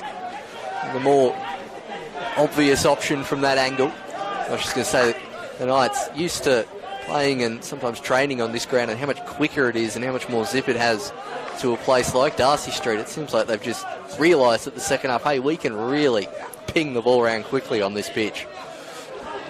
Dial up that tempo. They certainly have. And it's a pretty frightening looking attack with everyone getting involved here. Redfern leading the line. And Dylan and Caldwell. Now Mamich in behind. Parrish driving from midfield. Here is Mamich. Looks to take on Noah Mees. Tracking back. Schmidt. Mamich should put it out of play, however. Schwartz still wanting a free kick from before. And it's made the referee stop the game. And seemed to get back up to his feet rather quickly. And just finishing that point off about the Lions bench, Vivarelli's got plenty of experience in the NPL Tas. The rest a bit more on the youthful side. They don't have the weapons, do they? As Caldwell across for Dillon, just out ahead of him. Tracks it down, Riley Dillon. Still a couple to pick out over the head of Redfern. Knocks it back. Caldwell blocked away once more. Still danger here through Dillon. Turning and crossing it to the back post, headed away. Falls for Caldwell once more. Mamich dwells on the ball. And they retreat back to Glenorchy and Parrish and all the way back to Harrison. Harrison in towards Parrish, draws a couple. Glover back across to Harrison now. Pulls the trigger with a direct ball. Nobody there though. Hess broken up by Parrish again. Slides it through for Riley Dillon. Dillon cutting back, looking for Mamich at the back stick. Couldn't quite find him. And now the Lions through Noah Mees will look to break the other way. Spreads it wide for Brown. It's plenty of Knights bodies back, so just holds up, waits for support, but Schwartz showed too much of it. Parrish is just dominating the midfield right now. He's got support everywhere. He goes off to his right. He finds Mamich in space. It's Mamich. He's shot blocked away by Downs. And the Lions are under siege right now, Paul Hunt. It certainly is, and I don't know if Parrish was just sick of passing to Riley Dillon and thought he'd give it to someone else there, but Dillon seemed a really obvious option from up here in the grandstand. In the end, going towards Mamich, he's had at least 3 shots at goal since coming on off the bench. There's Glover. And Burkic, I've noticed as well, has been so much higher up, as that's a good turn from Caldwell. Gets the shot, goes low and saved again from Azizi, who's certainly been the busier of the keepers tonight so far.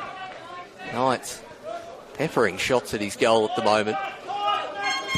As Butler searches that one for Mees, and he'll chase down Burden. Clears it out wide towards Mamich. And a hush descends over KG5, expecting everyone anticipating where the next attack is coming from as Kemp drops in short. Lays it out towards Brown. Looks to go down the line, but well covered there from Schmidt, and out for a throw-in. Could do with a spell on the attack here, the Lions. They're really under the cosh right now. This has been an impressive opening to the second half from the Knights. Once managed to get a goal in between it all, but really under pressure. Can they ask some questions at the other end? Not with that attack. Cleared away. Lutmer takes it around the outside. Lutmer then just lost his footing. Spills into the middle. The Knights look to break via Mamich. Now Redfern. Dillon calling for it on the opposite flank. Redfern goes himself and he's clipped. The referee says got enough of the ball though. Free kick not paid. It'll be just a throw in the way of the Lions instead. Taken quickly towards Schwartz. He's surrounded by red shirts. Well, Get a pass back. Brown goes direct looking for Kemp. Always dangerous in the air, but he had 2 to beat Kobe Kemp. Numbers should be able to win out here, but a little hesitant there. Glover now shielding it from Schwartz, and in the end draws a bit of a soft free kick. Relieve the pressure. Deal with it too cleanly initially there, the Knights. So go down the line for Malic. Parrish just dinks it over the top. Redfern not making that run. Schwartz wins it. Has some support in midfield. Hess back to Schwartz, a pocket of space. He threads the early ball for Kemp. Kemp back to Schwartz. Oh no, Schwartz! Shot charged down by Glover. Slid in to block it away. It's going to be a Lions throw. And nights before, just not the most convincing display of defending I've seen, and Pomeridis is going to pay advantage on that little foul there from Redfern. Lutmer looking for an option. Thinks it forward to Hess, I think that is, who's furthest forward I've seen him so far, is just leaning over round past the construction site to see if there's any movement on the subs bench for Kingborough. It's all pretty static down there. Not a lot happening down on the corner there. I can only really see the keeper warming up at the moment, as Alex Brown looks to go around the outside and then get in a wrestling match with Schmidt. He's come out second best on that occasion. Not sure if advantage was the best idea there, as Knights gave it away pretty cheaply. It's Hess back towards Lutmer. Douse in a good pocket of space on the grandstand side. Kemp left that a little short. And he's managed to get Glover out of position, who's now the furthest forward just about, and the referee pulls, I assume, for a little shirt pull there. Couldn't have been much else in it.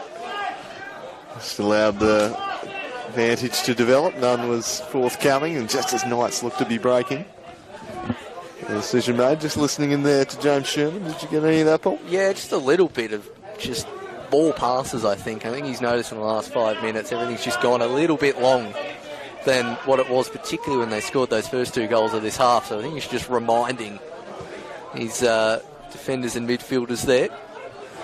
More passes is better than just lumping it long. Well, longish. Yeah, I think the eagerness to just get it down there and put the defence back under pressure, born out of that first 10 minutes of pure pressure. But as you say, that was brought about by some pretty good passing out of midfield, opening up those gaps.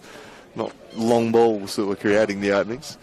The Lions just looking to steady things down, and Schwartz goes down, but he's the one who's penalised. So free kick going the way at Knights, much to the chagrin of the Lions midfielder. Thought he got the decision. He thinks he's not getting the rub of the green tonight so far to Schwartz. It's about the 3rd time we've seen a similar reaction. So this one goes in short to Glenorchy. We haven't seen a great deal of in the last few minutes, but that's a really good ball out to Burkic. Dylan Mamic, Redfern ahead. He's left that one. Bit of a heavy touch there from Burkic. Knights look to rebuild again. Caldwell out towards Mamic. Thought about crossing first time. Run himself into the corner. The option to give it back to Schmidt. Does so now. Glenorchy. Mamic again, this time getting in behind Downs a little bit, but good recovery from the Lions left back. And now Schmidt crossing that one in, and a few Bronx cheers back behind the goal there, but I think Azizi had that one covered the whole way as Kemp tries to go the nutmeg on Parrish. Not successful, as Parrish has been a real bundle of energy in this second half since coming on. Didn't think Samet had a particularly bad half by any stretch of the imagination in the first. Parrish has really been the catalyst for this night's turnaround in part. Yeah, great move from Sherman to get him involved. He needed to switch things up a little, and he's certainly been an impact man, driving that play out of midfield. Created 2 or 3 good scoring chances from bursting runs through there. Free kick going the Knights' way here. Wide on the right. Well, just knock this one inside too, that man Parrish. Glover. Now Burkic. Parrish just behind Caldwell. Dillon almost tried the turn, left it behind. Lutmer able to steer it clear. Hess Kemp. Now Dowse. Dowse with the early release. It's a wonderful looking ball for Noah Mees, but he just straight offside. Lovely ball from Dowse. Just couldn't quite hold his run there, the big front man, as he eyed a second of the evening. He did the right thing there, Mees, in coming off the blind side of the centre back, but went probably only half a step early from what it looked like up here.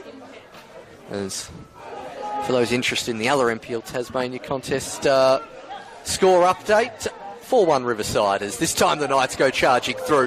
Has a shot at goal and puts it just wide the corner. It opened up for him. It certainly did, and the defenders, Oliver in particular, just sat off, and he had that extra metre you want at the top of the 18-yard box. And he just couldn't quite bend it into the far post, as it looks like we will have that third sub from the Knights coming up soon. Yeah, he was just kind of thinking, I'm going to pass, going to thread it through. As soon as they step up, they never stepped up, so eventually went the shot. Put it wide of the post. Probably should have done a little better, as Easy forced to scramble back for this one. Looks like Dimitris Theodorou will be the third man on for Knights, as Burkic rolls it inside for Parrish. Glover. Direct ball, nobody at home there though. Straight through to Azizi. Lutmer. Wanted a short option, none forthcoming. Down the line broken up by Burkic. Lutmer stepped in well. Schwartz was tumbled over there by Glover.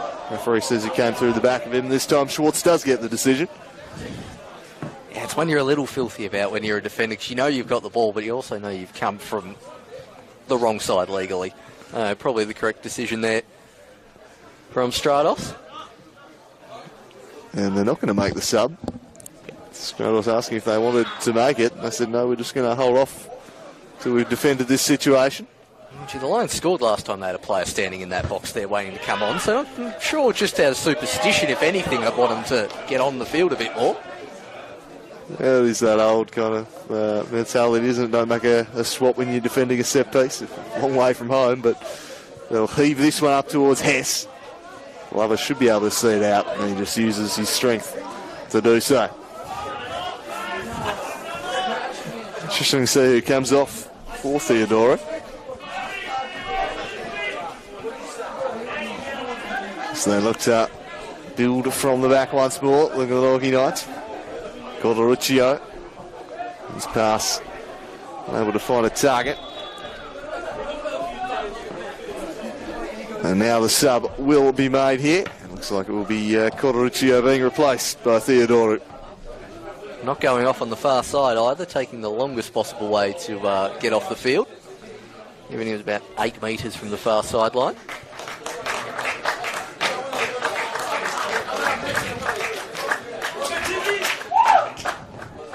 Theodoro looking like he'll drop into the same spot. It's Corderuccio. Immediately in the thick of the action as Schwartz tries to flick that one on. And this time, Schwartz gets a free kick.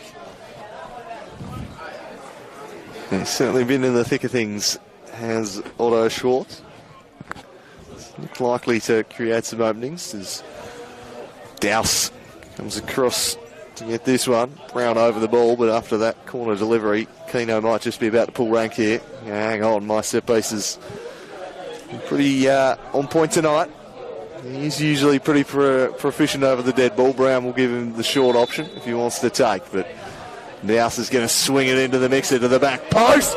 Offside flag had been raised regardless, as Eli Lutmer stormed in there. The flag had gone straight up. I always instinctively get nervous when the ball's already bounced and it's entering the 6-yard box and my keeper hasn't come out to collect it yet. It's just the former back post covering defender in me there. You know, sitting up here is Redfern. Can chest that one well.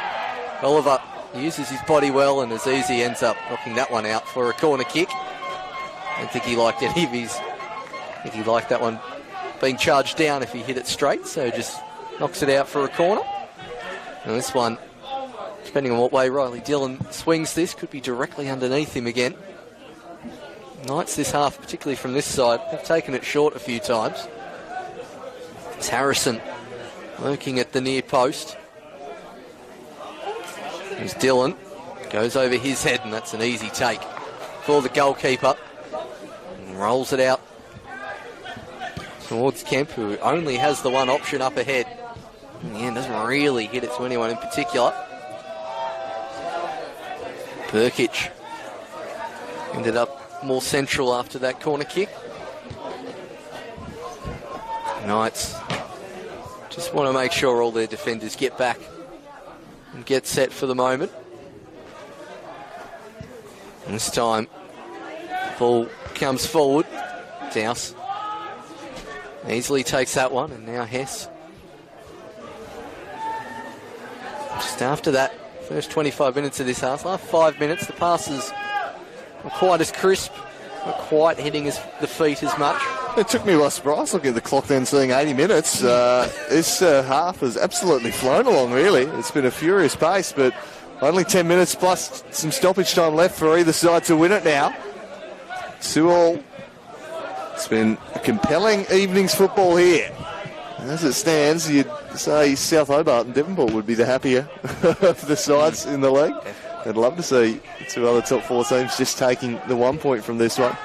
As this one swung across to Burkic. Dillon wants it short. Right on the same page. Parrish trying to interject. Theodora in there. Glover steps up, wins it back. Now Riley Dillon. Poor ball straight to Matty Hess.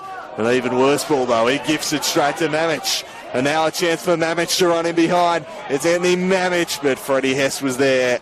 The save of the day, the player coach. Sliding in was Schmidt. Brown bends it back around to keep it in play. Harrison does likewise. Now up on the wing, presenting up was Mees. The Knights win back possession. They'll go back to Glover. He's got Burkic on if he wants to execute a switch. That's what he does, but there's not a whole lot of support on this left-hand side for him. So he's going to go back inside to Parrish.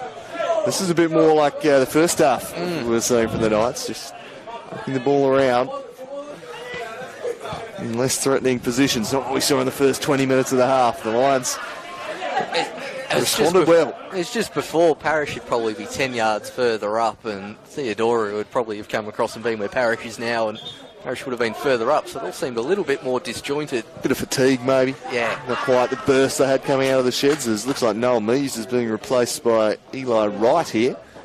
So, interesting there. Taking Noel Mees off. Is that Freddie Hess saying he's content with the 2-2 draw? I mean, I'd instinctively lean saying that way. Would be my thought. Well, I don't think any coach ever takes a pretty rare occasion for him to settle for a draw, but certainly not the first substitution I had it in mind, as I think the two hands in the back there will eventually give Mamich that free kick.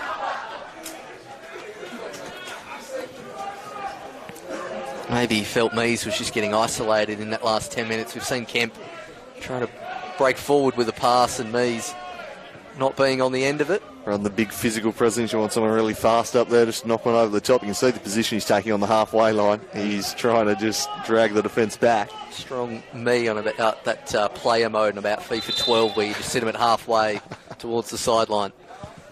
Swung in, dangerous looking ball. Glover! Couldn't tell it past him.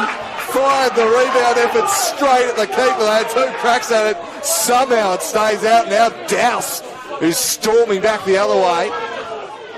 He could execute the switch. There was players free, but somehow the Lions survived that. Chipped over the top. Kobe Kemp in there. Kobe Kemp with a little push. Gets away with it. Spills through to the keeper anyway. Well, speaking of pushes and nudges being gotten away with, Sherman and his assistants on the bench there. Incredulous there wasn't, after that shot being saved from Azizi, a penalty given with a nudge just before it. And then nearly happening the same down the other end as Wright gets his first touch on the ball. We're in for a cracking last 10 minutes here. 2-2 the score. There's Lutmup towards Dowse, putting Dillon on the back foot. That's a good ball towards Schwartz, who plays in right, has Kemp at the top of the box, goes in that direction. Just eludes the Lions midfielder, and now Mamich. Redfern, Caldwell up ahead. Caldwell thought about going back to Mamich. Now Parrish. Burkic and Dillon available. Returns it towards Caldwell. Goes the chip ball towards Dillon, who might be able to keep this one in. Burkic in acres of space if he can get it to him, and he does. Straight at Downs.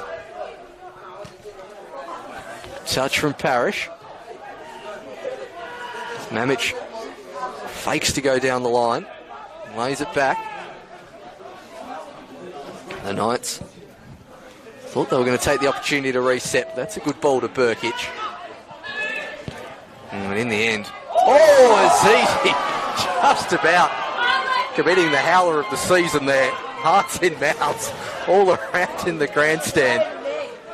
Jeez, that was dicey, and the dicey moments are not done with yet either, as the scrambling pass here might fall in the path of Dillon's got an open net.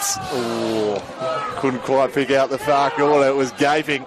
Burkic is down on the ground. He's been holding his leg for some time. He wants a stoppage. The Lions will eventually stop the play and allow everyone to catch their breaths ahead of these final few minutes here. The game to be won. Nearly gifting it there was Azizi. Slid through him. I thought Burkic took the wrong option taking the shot on here. Well, nearly worked too. It's a great game. It's only Azizi's back leg that saved him out, but bailed him out there as it's gone through the legs. He has kind of flicked it away from goal. And it's Burkic, who I agree with you, I thought got caught in two minds and didn't quite go the right option, and nearly ended up coming up with the goal to put his side ahead as both sides take the moment to stretch out and have a drink. Burkic still getting treatment. Naden's still on the bench for the Knights.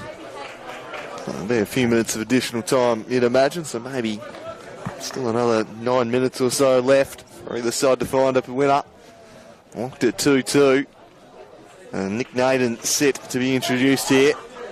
Handy man to be able to bring on. I'm guessing he isn't fully fit if this is all we're seeing of him, but he's a fairly handy option to be able to bring on here for the dying embers of this one. And replace Burkic, who hobbles off. See what that means structurally. Looks like Parrish might be dropping back into left back. Naden will take up his place in the attack. And Dillon dropping back into the midfield spot that Parrish had been occupying. Seems to be how that's washed up. I thought Dillon might have ended up back there, but seems like Parrish is the option. Yeah, he's obviously played full-back in the past, but Sherman quite content with him in the final third, attacking up around in the goal-scoring positions. He's played a bit as a striker at Clarence Evans. Not too many positions he hasn't played in his time in Tasmania, to be fair, Riley Dillon. He's heavily involved here. He spreads it across. Dangerous ball for Caldwell. Caldwell gets his shot away, but again, straight at Azizi. And this time, a safe pair of hands. Quick release to right. Tried to take it past Parrish. That wasn't happening. Hess then direct ball, and it's going to be brought back here. Knights will get the free. Caldwell dummies. Is there a late twist in this one? It's been the type of game you'd say that probably deserves one. It's a fantastic game. Late winner would probably just put it in there into instant classic territory. Really come to life in the second half. Parrish takes it quickly to Caldwell. Plenty of bodies in the box here. Caldwell driving the byline. That's poor. Just skews it straight off the side of the boot and out of play. That won't please his manager. No, not at all. And you could see he's not happy with himself there, Caldwell. He knew he had just that half a yard going into the box on his opponent. Knights showing they're keen to get this game going. It's easy. Taking a rare goal kick up towards halfway the first time. And a lot of short goal kicks from the Lions tonight. Is now Mamich has a chance to run it Hess or Downs. Plays it down the line towards Redfern, who hopefully wants to win a corner, but not on this occasion. So Knights crossing, just letting them down a bit in the final stages of this game. And I certainly agree, Andrew. I think this game deserves a bit more than just ending up as a draw. Not saying you can't have good games that end in draws, but this one has been one of the better NPL Tas games, certainly, of this season. There's Naden. It's a small touch on that one. Cordwell facing the wrong way, trying to wriggle out of trouble, and Freddie Hess chips it forward to Kobe Kemp, who seems to have taken Noah Mees' role. Schwartz protesting that was handball. I mean, unless he lobs his arm off, there's not a lot you can do in that situation. As Mamich underhits that one, looking for Redfern. As eventually Jonas Blomeritas gives the free kick, as Sherman's expecting that one to be his. A few players cramping up out there. It's been a lot of speed in the game in the second half. Some furious end-to-end stuff. The midfielders have certainly racked up the kilometres tonight. I'm not too surprised to see a bit of that. Lutner driving it long, but straight at Schmidt, who just took his eye off the ball and rolls through for a Lions throw in the end. Downs will get up there to take it. Schwartz looking to shield and turn towards goal, fires one off, but a fairly tame effort. No trouble for Burden. Glover drives it well out in advance of Naden, though. You hustle to this one, Douse. We'll hope to see it out of play. Knew it didn't quite have the legs, though, so cleared it. But then Caldwell lost his footing. Hess back to Lutmer. Glover read that one nicely. Got in ahead of Kemp. Mamich had some support from Dillon. Eventually uses it. Riley Dillon can't find Redfern. The end product just lacking at the moment from the Knights. Long towards Kemp, but it was over his head. Schwartz will go again over the top. The substitute right with a chance to show his wheels here. Could the substitute be the match winner? It's right from the angle. Cuts back inside. Right! Oh, stays out! Unbelievably close from Rice. He nearly had a stunning match winner. I think that was the moment, Andrew. Eli Wright had all the space in the world, and Parrish tried as he might, could not chase it back. Digged back on the left, had that whole left-hand side to aim for. Just got it slightly too much on the laces, so it curved outwards, not inwards. That was a gilt-edged chance for the Knights as Redfern gets there. Now Naden with the chance as Dolver comes across, makes another crucial challenge. Douse wants the ball. I think he should get it in the end, but no. Blomeritas gives it to the Knights. Well, I question whether he's shutting up shop by bringing right on, but I think it is just the tactical dimension, and it's nearly looking like a genius, Freddie Hess. Whilst Naden, the sub at the other end, almost had an opening. And Stratus Bombers has finally had enough of Otto Schwartz there, giving him a slice of cheese. Well, I think he's been in the walls here this afternoon. I reckon he's talked to the ref more than anyone else. If not repetitive fouling, repetitive talking at least. Yeah. Yes. Yeah, not necessarily for the fouls he's committed, yeah. Repetitively fouling Stratos' ears, perhaps. As the Knights trying to unlock them late. Theodoru opted just to roll one in, but rolled it straight to Hess. Parrish. It's been fantastic in this second half since coming on. Parrish swings that one in, teasing ball. Back heel parried away by Azizi. Riley Dillon would have been the most spectacular of match winners. Behind for a corner. That is one of the most convincing clearances for a corner I've seen in a while there from Hess. Let's not get that one short. Let's lob it over the KG5 house. As Parrish, offside. Good work there from the Lions defence. Smart play to sprint up in time to get Dillon offside. And should only be a minute or two left in this one, I would imagine. Lions not necessarily taking their sweet time, but just making sure the ball is in the correct position, despite the fact that offside was about where Lutt was standing now. He heaves it long. Parrish up against Wright. And do well to get out of trouble here, Parrish. Glover, he'll have to go again and does get there. Now Caldwell up against Hess.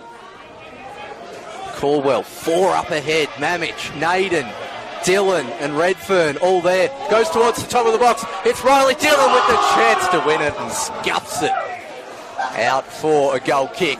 For the second week in a row, Riley Dillon with the opportunity to play hero at the end. It just all broke open for them. Finally, it was a good ball from that wide position. They've not found it all half. They cut it back. Dillon with an eternity at the top of the box.